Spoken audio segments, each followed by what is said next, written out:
Carl Gustav Jung foi um psiquiatra e psicanalista suíço que fundou o campo da psicologia analítica. Ele estava muito interessado no funcionamento interno de uma pessoa, de sua personalidade, desejos, o que é consciente para ela e o que não é.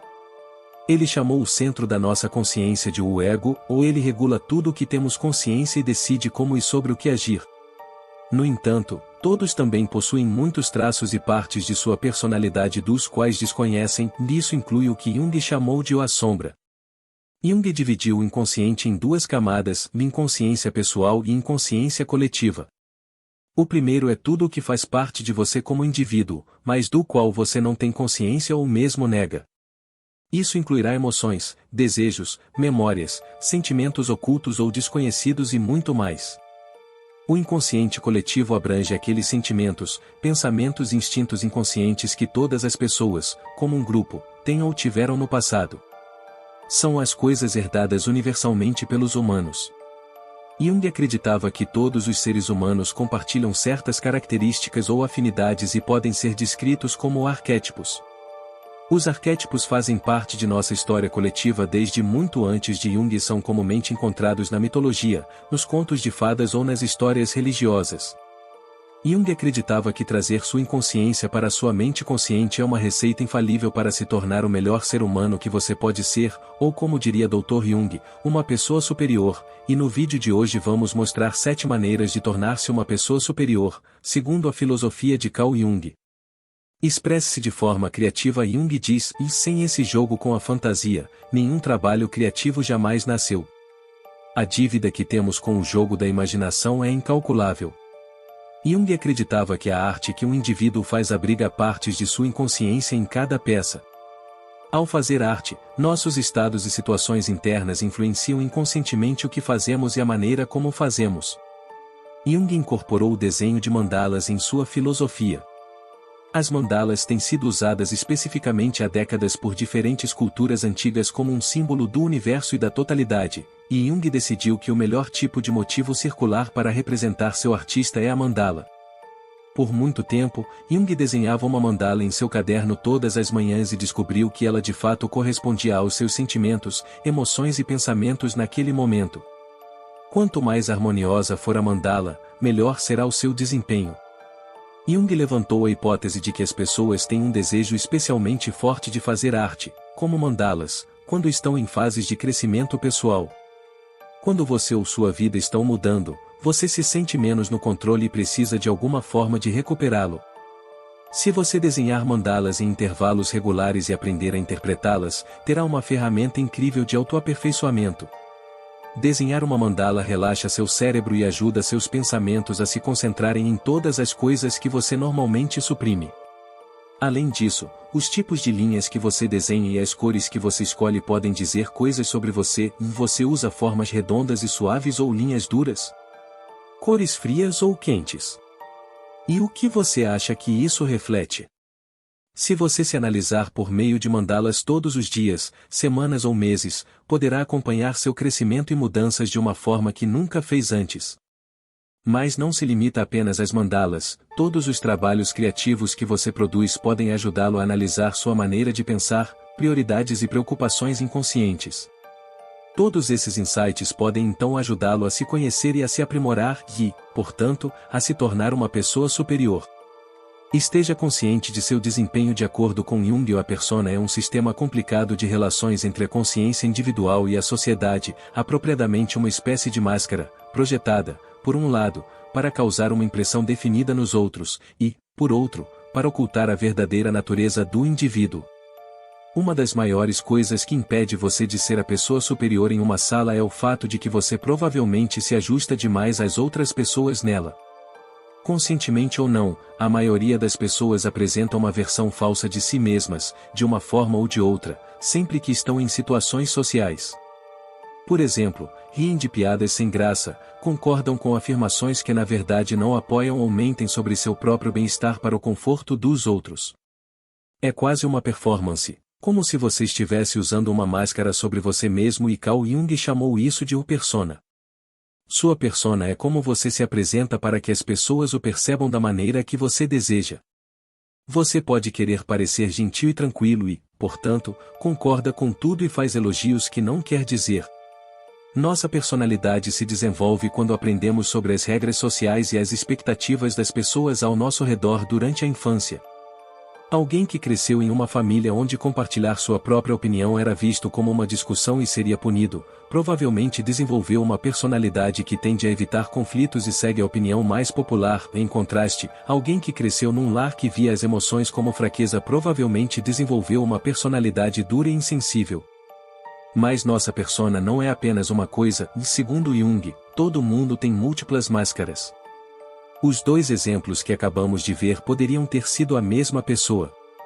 Na verdade, você usa várias máscaras ao mesmo tempo, por exemplo, quer parecer agradável e durão, e, às vezes, as máscaras que você usa dependem das circunstâncias. Você age de maneira diferente entre os membros da família e com os amigos, e certamente age de maneira diferente entre os amigos e com figuras de autoridade. Para todas essas situações, você tem máscaras separadas. A persona causa problemas quando a máscara que você usa é desnecessária, inútil ou prejudicial ao seu bem-estar. Imagine a pessoa que sempre age de forma dura entre amigos, mesmo estando passando por algo difícil. Esta máscara os impede de obter ajuda ou alívio. Esse conflito com as necessidades reais é muito frustrante e ruim para a sua autoimagem. Você pode começar a se culpar por querer se abrir e demonstrar emoções, e mesmo que seja totalmente natural, e porque isso destruiria sua personalidade. Quando você pensa em sua persona como você realmente deveria ser, você está almejando algo impossível e, como resultado, você se decepciona constantemente. Jung chamou isso de superidentificação com a persona. Você acredita que é sua persona e fica com raiva de si mesmo sempre que não consegue corresponder às expectativas dessa persona. Essa não é apenas uma maneira miserável, prejudicial e inautêntica de viver, mas alguém que se identifica demais com sua personalidade por muito tempo pode acidentalmente destruí-la. Isso pode acontecer na forma de esgotamentos que fazem com que você não consiga mais agir e pode fazer com que você se isole. Você também pode perder sua máscara bem no meio de uma apresentação, a pessoa durão de repente começa a chorar na frente dos amigos, ou a pessoa agradável ataca alguém que compartilha uma opinião contrária. No entanto, Jung também não acreditava que deveríamos nos livrar totalmente de nossas máscaras. Em vez disso, são absolutamente necessários para nossa existência social. Por exemplo, não demonstrar emoções na frente do seu chefe é provavelmente o melhor, ou chorar em seu escritório certamente será visto como pouco profissional, especialmente se acontecer com frequência, e provavelmente não é melhor compartilhar detalhes muito pessoais e íntimos ou traumáticos sobre sua vida no local de trabalho. Além disso, ser agradável pode ajudá-lo se você tentar causar uma boa impressão em alguém. Então, como podemos manter nossas máscaras sem nos identificarmos demais com elas ou usá-las demais? Simplificando, em vez de deixar a máscara governar você, você deve aprender como governá-la. Este processo é conhecido como restauração. Ao restaurar, Jung significa desenvolver uma personalidade flexível que não colida com o verdadeiro eu, mas que ajude o verdadeiro eu a navegar na sociedade. A persona restaurada deve ser aquela da qual se tem consciência, e não aquela que se manifesta inconscientemente ou é vista como o seu verdadeiro eu. Em outras palavras, você deve saber quando está colocando a máscara e por quê. Em vez de ocultar automaticamente suas emoções, você deveria se perguntar caso a caso: o que seria mais benéfico para mim neste momento? Compartilhar suas emoções com amigos próximos pode aliviá-lo, mas fazê-lo com seu chefe pode ser apenas uma má jogada. Ao estar consciente de seu desempenho, você pode optar por integrar seu verdadeiro eu nele. Se o seu verdadeiro eu é alguém que às vezes é emocional e às vezes desagradável, você pode escolher quando deixá-lo sair, em vez de ocultá-lo completamente. Pessoas superiores sabem exatamente quando agir de determinada maneira, e você também poderia. Porém, para integrar seu eu autêntico à sua persona, você deve conhecer seu eu autêntico. Identifique o seu lado negro nas palavras de Jung: todo mundo carrega uma sombra, e quanto menos ela estiver incorporada na vida consciente do indivíduo, mais negra e densa ela será. Uma das partes mais importantes da filosofia de Jung é conhecer o seu eu sombrio. Seu eu sombrio consiste em todas as partes de você que você considera ruins, rejeita e reprime. Isso pode incluir problemas de raiva, pensamentos sombrios, tendências vergonhosas e até desejos sexuais. Em muitos casos, a sombra contém características ou desejos que são rejeitados pela sociedade como um todo, e desde muito cedo fomos ensinados a esconder essas partes de nós mesmos. Você nega a existência deles e espera que, ao fazer isso, você os faça ir embora. No entanto, isso não funciona. Em vez disso, essas características estão lá, sempre estarão lá e às vezes mostram sua feia face quando você menos espera. Por exemplo, alguém que está convencido de que nunca fica com raiva e que a raiva é uma emoção negativa, pode um dia sentir uma forte sensação de raiva e não ter absolutamente nenhuma maneira de evitar uma explosão massiva. Para realmente aprender quem você é, você precisa conhecer sua sombra. Você tem que se tornar consciente do inconsciente. Para fazer isso, você deve regularmente dar um passo atrás e analisar seu próprio comportamento, pensamentos e sentimentos durante a vida diária. Isto pode ser feito através de diário ou mediação. Por que você se comportou daquela maneira? Pareceu autêntico para você? Por que ou por que não? Qual foi o seu primeiro impulso ou instinto em uma determinada situação? Você tem que se interrogar como se estivesse interrogando outra pessoa. Ao conhecer o seu eu sombrio, Jung quer dizer que é importante tornar-se consciente do seu eu sombrio, sem se identificar com ele. Você não precisa se ver como todas aquelas características que tenta não mostrar.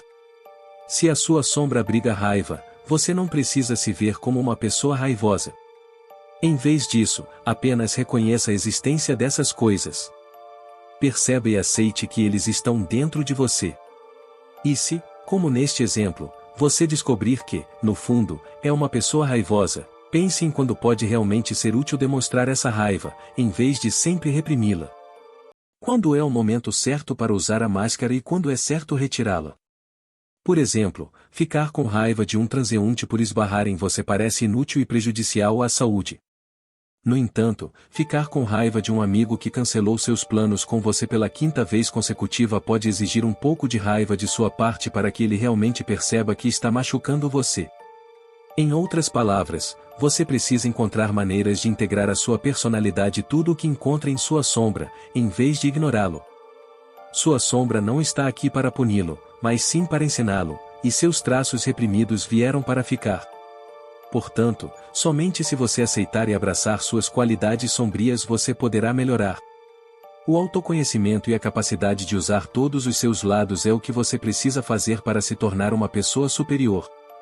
4. Conheça seus dois eus. Para citar Jung, o que um homem pode dizer sobre a mulher, seu próprio oposto? Na filosofia junguiana, se você mergulhar mais fundo na sombra, descobrirá que abriga dois tipos de características, um masculino e feminino. Jung chamou essa parte inconsciente de você mesmo de animus, que é masculino, e anima, que é feminino. Esses traços aparentemente opostos e eugenerizados o que você possui são chamados de aspectos contrasexuais. Jung acreditava que, se você for mulher, provavelmente terá uma psique masculina pessoal, ou animus, dentro de você e, se for homem, provavelmente terá uma psique feminina pessoal interna, ou anima. A anima e o animus são baseados nos termos gregos de eros e logos. Eros está associado à criatividade, paixão, conexão e totalidade. Logos está associado à racionalidade, objetividade, poder e ação. No entanto, devido às expectativas padrão da sociedade do século XX, os homens são encorajados a suprimir os seus traços femininos e vice-versa. Nós os escondemos em nosso subconsciente e nos comportamos da maneira que achamos que o deveríamos ou agir. É claro que é um absurdo óbvio que literalmente metade da população global pense precisamente de uma maneira com um conjunto de valores, e a outra metade pense inteiramente o oposto. E isso deve indicar o fato de que, na realidade, os traços de personalidade não têm quase nenhuma relação com sexo ou gênero. Às vezes as mulheres suprimem a sua anima, às vezes os homens reprimem o seu animus, mas todos nós temos uma mistura maravilhosa, confusa e em constante mudança de ambos. O objetivo aqui não é convencê-lo de que você está suprimindo certas características de gênero, ou que isso é de alguma forma algo negativo, mas olhar para dentro e se perguntar como essa mistura reside em você agora e como isso afeta o modo como você está. Sentimento e como você se envolve com o mundo e as pessoas ao seu redor. Na realidade, Todos são contraditórios de alguma forma. Uma pessoa pode valorizar a verdade e ser mentirosa, ou parecer extrovertida, mas sentir-se introvertida. Mas como isto não é geralmente reconhecido, somos muitas vezes encorajados a abraçar apenas os traços esperados da nossa identidade de gênero e ignorar, ou pior, admoestar ativamente, aqueles que os possam contradizer. Nós reprimimos. Pense em um homem que adora tricotar. É considerado um hobby feminino e criativo e, portanto, não esperado de um homem. Ele pode querer tentar esconder esse hobby por medo de insultos e do ridículo, embora essa possa ser uma habilidade maravilhosa de se ter e uma maneira de relaxar. Outro exemplo é a crença de que as mulheres geralmente são melhores com as emoções do que os homens. Por causa dessa ideia, uma mulher pode sentir que precisa falar sobre suas emoções o tempo todo, mesmo que não queira, enquanto um homem pode ficar desanimado a fazê-lo, mesmo que queira. A negação de sua anima ou animus não é apenas desnecessária, mas transformará suas características em algo feio. Os homens que reprimem as suas emoções para serem mais viris podem tornar-se frios e cruéis, enquanto as mulheres que se forçam a assumir determinados papéis porque a sociedade diz que o deveriam ou podem tornar-se amargas e distantes. Portanto, é importante aprender a reconhecer e aceitar sua anima e animus. Todo mundo tem características contraditórias e pode viver em equilíbrio, assim como suas características sombrias negativas. Para analisar suas tendências masculinas e femininas, você pode observar as pessoas ao seu redor e ver quais delas você admira ou pensa positivamente, e quais delas você julga. Então, questione-se. Por que você se sente de uma certa maneira por uma pessoa e de maneira diferente por outra? A sua opinião sobre essas pessoas seria diferente se você as percebesse como um gênero diferente? Que sentimentos você geralmente tem quando o comportamento de um indivíduo não está alinhado com as normas sociais de gênero? Isso afeta você? E se sim, como? E por quê? Todas essas perguntas e práticas irão ajudá-lo a obter mais conhecimento de si mesmo e podem ajudá-lo a se tornar mais aberto, equilibrado e bem-sucedido. Em outras palavras, um superior. 5. Olhe para seus arquétipos. Jung nos diz: os arquétipos são como leitos de rios que secam quando a água os abandona, mas que podem ser reencontrados a qualquer momento. A última parte do seu subconsciente vem de algo que Jung chamou de inconsciente coletivo. Este inconsciente coletivo é uma certa inconsciência compartilhada por todos os seres humanos através de suas histórias e experiências compartilhadas. Através dos nossos antepassados, herdamos certas características desde o nascimento, e essa é a razão de todas as semelhanças entre as pessoas ao longo do tempo, das culturas e do espaço. São as tendências naturais da mente humana de ver o mundo ao seu redor de uma determinada maneira e de se comportar de uma determinada maneira. Isso não significa que todas as pessoas compartilhem exatamente as mesmas características, mas sim que existe uma coleção finita de características e todos possuem algumas delas. Alguns exemplos de arquétipos descritos por Jung são o herói. O herói é um lutador corajoso que pensa que, se trabalhar duro o suficiente, poderá alcançar qualquer coisa. Eles são muito teimosos e acreditam muito em si mesmos, às vezes até demais. O cuidador. Este arquétipo prioriza os outros em detrimento de si mesmo, muitas vezes colocando as necessidades dos outros antes das suas. Eles tendem a dizer sim instintivamente, guiados por sua natureza atenciosa. O malandro. O malandro é um personagem brincalhão que busca diversão e diversão acima de tudo. Mesmo quando enfrentam desafios, eles tendem a usar o humor, a negociação e a travessura para navegar pela situação. Fazer pesquisas sobre os arquétipos junguianos e tentar determinar quais deles você mais se vê pode dizer muito sobre o seu subconsciente. Quando você começar a pensar sobre quais arquétipos você se identifica, você se conhecerá de uma maneira totalmente nova. Também pode ajudar no trabalho com a sombra, determinando a anima e o animus, e sua persona, pois todo arquétipo carrega traços positivos e negativos. Por exemplo, imagine alguém que faz parte do arquétipo o cuidador. Seus traços positivos consistem em sua gentileza e natureza prestativa, o que resulta em muitos amigos leais e boa reputação. No entanto, eles podem cuidar dos outros a ponto de negligenciarem a si mesmos, ou até mesmo ficarem amargos graças ao seu desejo insaciável de ignorar suas próprias necessidades.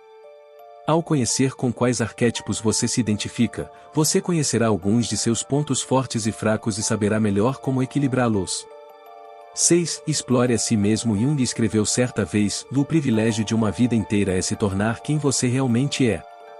Outra parte do nosso funcionamento interno é o que Jung chamou de o eu. Se você se imaginar como um círculo, ou mandala, como Jung adorava usar, o meio do mandala é o ego, que é a parte consciente de você, e ao seu redor está o eu. O eu pode ser representado por uma mandala inteira, ela contém cada canto e recanto da sua mente, o consciente, o inconsciente e tudo mais. Como centro, o ego é apenas uma pequena parte do eu. Existe também a sombra, a anima, o animus, a persona e muito mais em você. O eu geralmente contém muitos opostos. Você é uma pessoa calma e raivosa, parte introvertida e parte extrovertida, às vezes estressada e outras vezes relaxada. Quando o eu está em equilíbrio, todas as suas partes têm a chance de brilhar. Quando isso é mais útil, contém tudo o que somos, tudo o que fomos e tudo o que podemos ser. O eu é algo tão vasto que pode ser explorado durante toda a vida e você sempre encontrará algo novo. Sua busca por si mesmo nunca termina. Explorar continuamente a si mesmo é a chave para a individualidade, bem como para a confiança em si mesmo e em suas próprias decisões. Isso ocorre porque o seu objetivo deve ser tornar o ego, a sua consciência, o maior possível, saber o máximo que puder sobre si mesmo. O eu é um sinal de que devemos sempre continuar a desafiar-nos e a fazer-nos perguntas, e as ações que tomamos também devem fazer parte disso. Quando você tem uma decisão importante a tomar, é você mesmo, a totalidade de você, que você deve explorar. Você tem que olhar para dentro e não para fora. Como disse Jung, quem olha para fora, sonha, quem olha para dentro, acorda. Você só pode viver a melhor vida e se tornar superior como pessoa se sempre tentar continuar explorando a si mesmo. Ao fazer isso, podemos realmente nos conhecer e melhorar ao longo de toda a vida. Isso termina com a liberdade de explorarmos quem realmente somos como indivíduos, de encontrarmos equilíbrio e de nos tornarmos tudo o que quisermos ser. Quando você explora livremente a si mesmo, só então você pode se tornar quem você realmente é. 7. Encontre o seu significado em nossa citação final de Carl Jung para este vídeo. Ele diz: o único propósito da existência humana é acender uma luz na escuridão do mero ser. Segundo Jung, um dos maiores motivos da infelicidade e da incapacidade de se sentir melhor como pessoa é quando você não tem nada em que acreditar. Sem religião, espiritualidade, ciência ou filosofia, nossas vidas não parecem apenas chatas, mas também muito arbitrariamente injusto. Ou em outras palavras, sem esperança. Precisamos ter certas crenças para encontrar significado em nossas vidas. De acordo com Jung, o significado lhe dará um propósito. Se sua vida tem sentido, você sabe para que está vivendo. Portanto, deve haver alguma forma de religião, espiritualidade, uma máxima filosófica, princípio científico ou qualquer outra coisa em que você realmente acredite. Então, olhe para dentro e pense consigo mesmo: em que eu acredito? Que crenças espirituais ou religiosas? Que princípios morais? Que valores? Como ajo diariamente? O que espero dos outros? Você pode registrar essas questões em um diário ou meditar sobre elas. Encontrar aquilo em que você acredita lhe dá o poder de usá-lo ainda mais e transformá-lo conscientemente na versão mais eficaz possível. Ajuda você a se motivar e a ver mais na vida.